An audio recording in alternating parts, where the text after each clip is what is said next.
We have a guest. Oh, that's not plugged in. Hang on. Stall for me for a minute. This is perfect intro music for him. Okay. All right. So, how's it going, my people? Can our guest hear us? Yeah. Hold on. Okay. I gotta give him the right intro. Okay, sorry. Hang in there. All right. Oh, wait a minute.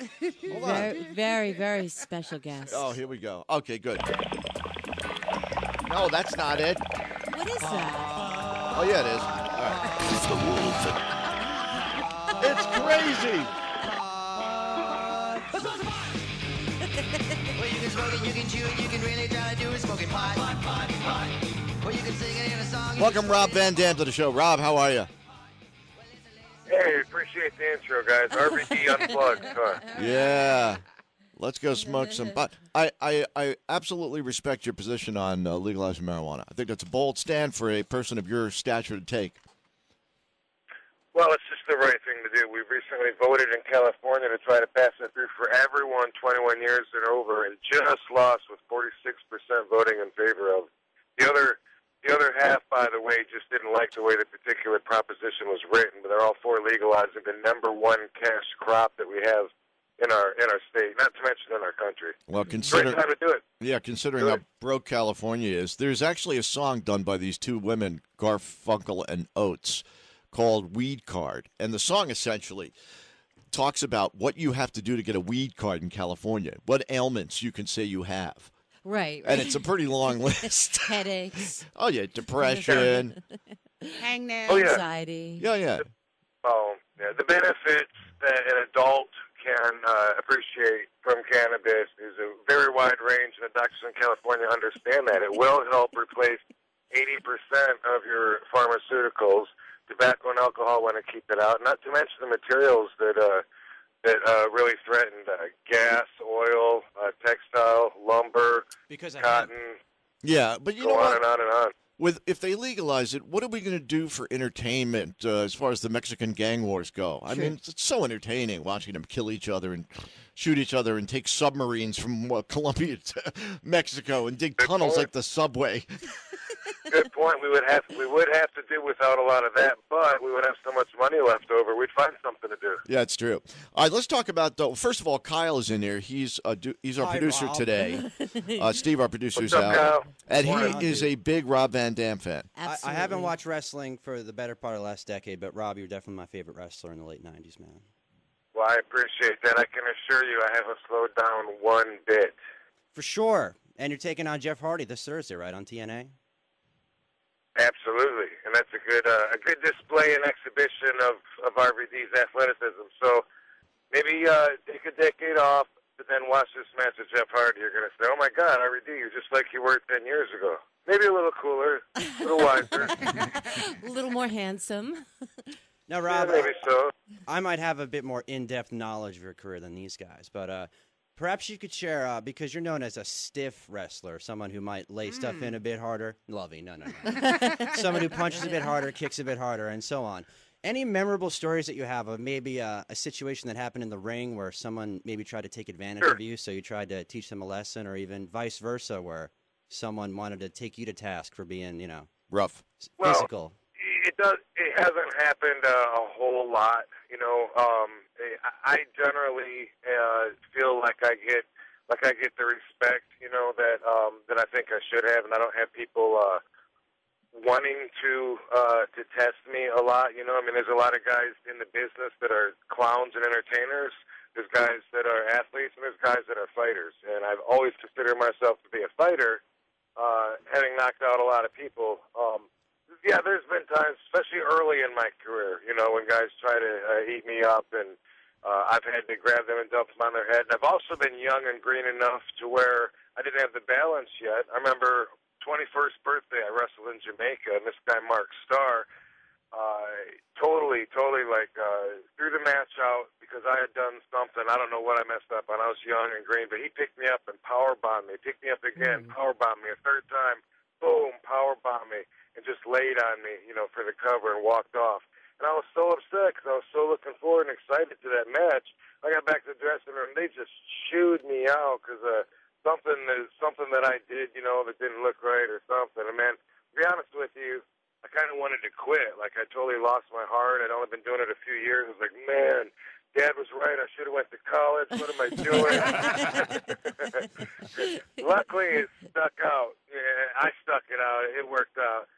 But when you mentioned fitness, I'll tell you a story. You guys remember One Man Gang, right? Oh, yeah. Dude, I think I might have ended his career because no one's heard of him. It's like I had a match with him. This was in the original ECW days. I hit him with a spin kick and caught him behind his ear. Whop! And his knees buckled, and it knocked him out, which I've done a lot of times in the ring.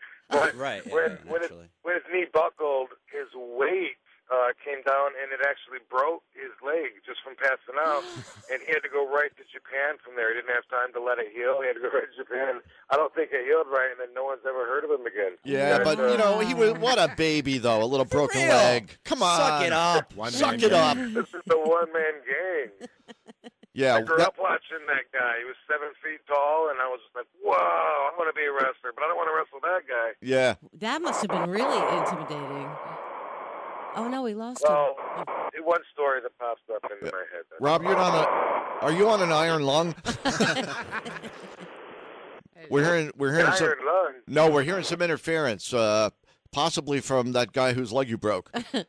He might be. Oh, that sucks. Yeah, You know what? he's not I'm on my cell phone, and I'm out in the car because I'm visiting my family and my parents, and I don't want to wake anybody up in the house. No, that's cool. Oh, yeah. So the matches at the Glens Falls Civic Center on March 10. Tell us a little bit more, Rob, about who's going to be on that bill.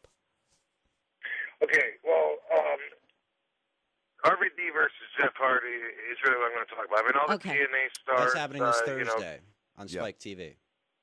I'm sorry?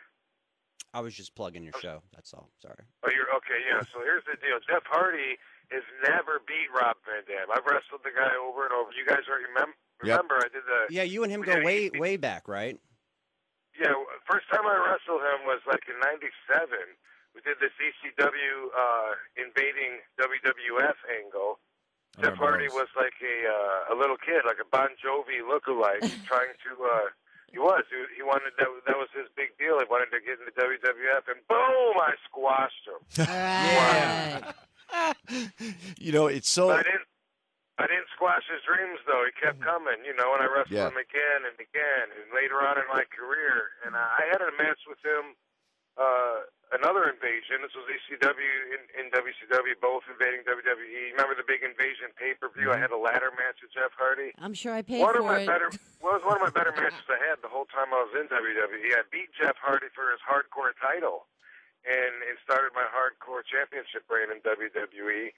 And he still has yet to ever have a victory over RVD, and it really, really bothers him. So he's got this big void that he's trying to fill, because he can't beat RVD. So that's why you see a different Jeff Hardy now, and he's taunting and hanging out with the shady folk like Bischoff, and I guess Hogan's in that crew now, which is hard to believe because he called to get me into TNA. Yeah, Hogan did. Yeah, Hogan called you to get you back in? And now he's hanging out with Hardy now. That's absolutely correct.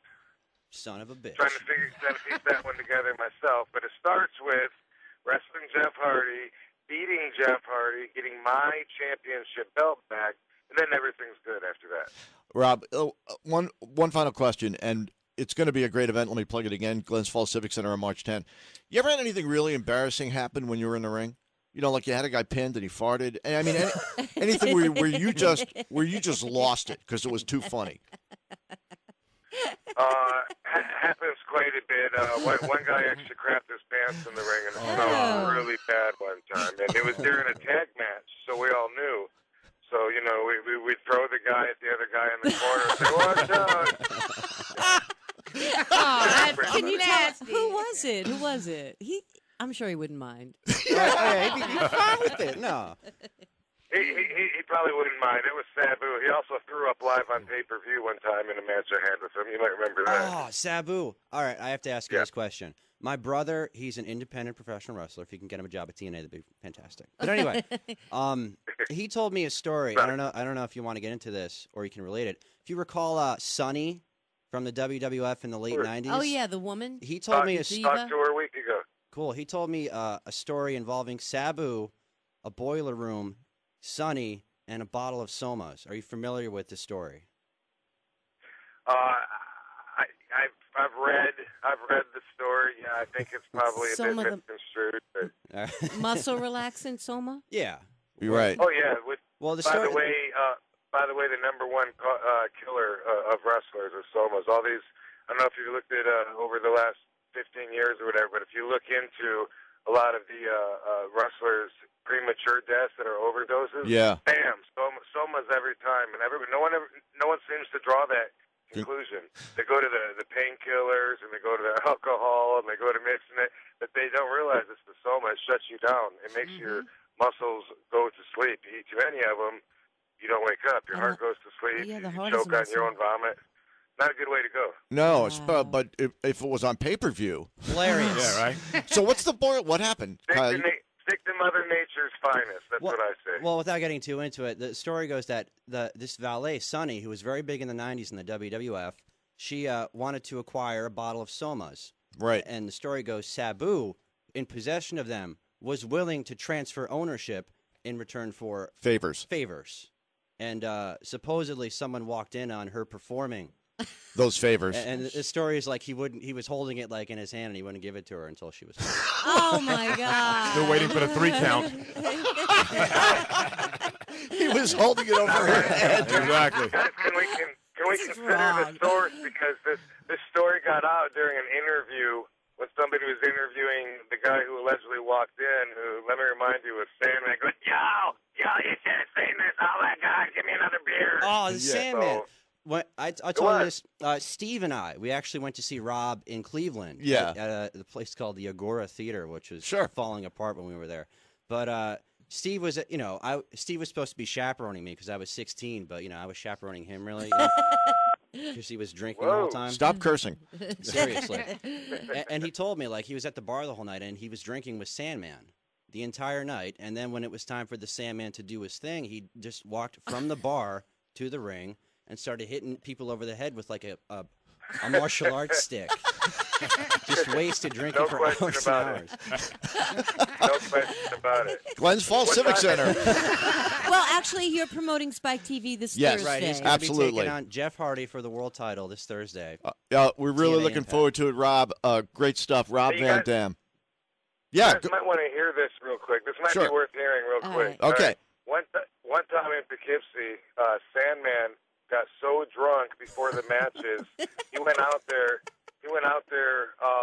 and started hitting people, went back to the dressing room for some more alcohol, took his clothes off, and went out to the ring completely naked. At the Civic Center? That's entertainment. That's great. God. Rob, It's not going to happen with TNA. They're a little bit Rob Van Dam, thank you, Rob. Thank you. Get your belt back. Call us when you come to Glens Falls. Yeah, we'd love that. right on. All right, Rob. Appreciate it.